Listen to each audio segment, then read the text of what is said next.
The Constitution, which came into effect on October 1st, 1963, retained a parliamentary system, with a prime minister as the head of government. Nigeria continued as a federation with a federal government and regional government of North, East, West, and Midwest. The regions had a high degree of autonomy in governing their affairs, with regional governors as head of state and premier as head of government. In the First Republic, the Eastern region competed with its Western counterpart, establishing the University of Nigeria, providing quality education, building good roads and infrastructures, and running its government with internal generated funds without help from the federal government. Well, the military regime, particularly after the Civil War, increased the number of states from 4 to 12 and later to 19, significantly altering the federal structure. This resulted in a more centralized system with a greater power concentrated at the federal level. The parliamentary system of the First Republic was replaced with a presidential system, reflecting the centralized nature of military rule.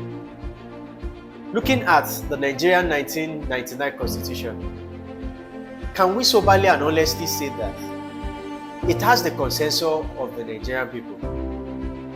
No.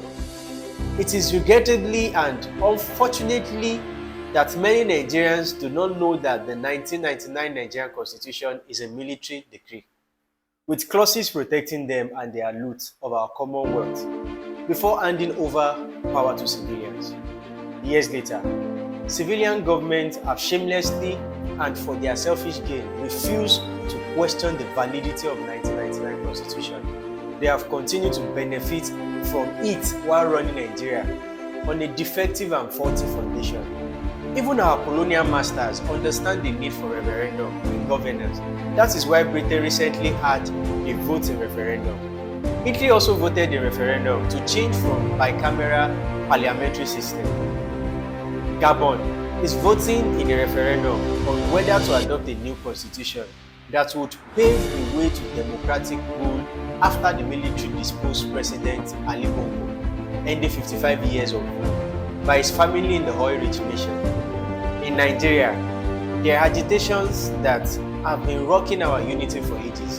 Some elements in the southeast are agitating for the independence of the region due to blatant marginalization over the years. We have a motion on notice. We decided not to come expected because we want all parties to respond to the motion on notice, seeking injunction to restrain the National Assembly from taking further steps with respect to this issue of a constitutional amendment. Because the argument is simple. Some people are saying they are not interested in the country. You are amending constitution to even create states in territories that are trying to say we are not interested in the marriage. So we felt the right thing to do is to ask the National Assembly to stop in the overriding interest of the country to address this issue. The issue of self-determination is not an issue of opinion. It's the general view of the people concerned. Everyone is a stakeholder, most especially in the areas that are interested in self-determination, having their own country. Each and every adult member has a right to vote as to where his opinion lies. The push of the Niger Delta people for resource control, agitations against decades of oil spillage and environmental degradation are always formidable challenges to every president elected. What I'm telling you is that legal methodology involves the judicial process, the political process, and diplomatic processes.